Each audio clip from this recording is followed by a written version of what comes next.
What's going on, people? It's your boy Young Cantu coming in with some more boxing news. I just wanted to reflect on Regis Prograis' big win over the weekend over Kiryl Relikh, improving to 24-0 with 20 knockouts. He stopped him in the 6th round by TKO and captured the WBA super lightweight title in this fight and is one step closer to the Muhammad Ali trophy, who is given to the winner of the World Boxing Super Series. He would still have to beat the winner of Josh Taylor versus Adrien Broner in order to capture that, but he's one step closer and he looked solid.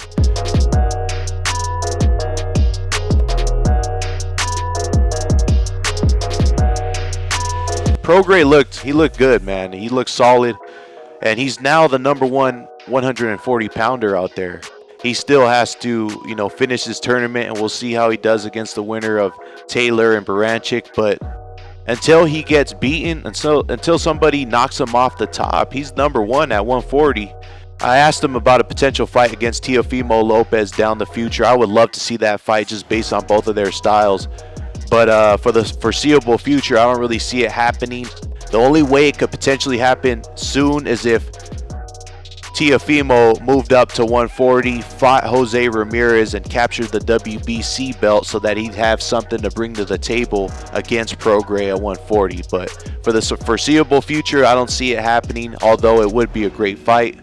I just want to read some comments from the comment section on that interview with Regis, just so we can get a little bit of input from you guys. B Fighter says, unify at 140, Prograis, and move up to 147. Face Crawford for legacy. Oh wow, that's a big jump, but yeah, I mean, that would be dope. Prograis should do that. He's got some unfinished business at 140 he wants to attend to, maybe unify a couple more times, and then he could probably jump up to 147 and face Crawford. Prograis actually knocked out the opponent Crawford had knocked out, Julius Ndongo, the fight after he knocked him out. So basically, Prograis fought the guy that Crawford had just beat. So it's like, when I first heard that, I was like, yo, why isn't Prograis fighting Crawford? Like, they should fight. Of course, I want to see that fight too. Damani Gonzalez says he's going to end up fighting Broner at 140. Mark my words. And that is how he will transition into a star.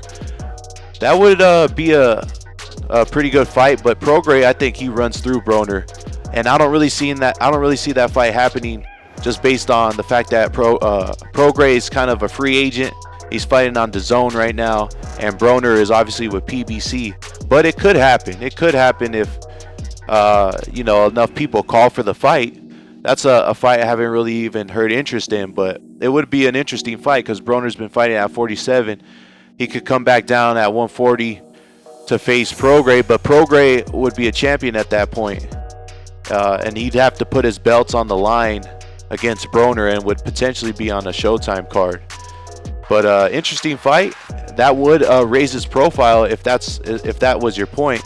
A fight against Broner would definitely raise Prograis' profile from just a casual fan. So in that sense, I would agree with you. Tea Leaf Trot says, I like Teofimo, but he don't want that smoke with Prograis. Strong words. Now, Prograis is the larger fighter. He's fighting at 140. Teofimo's fighting at 135. So yeah, I mean, Prograis would be the favorite in that fight because he's bigger, he's more experienced, he's a champion.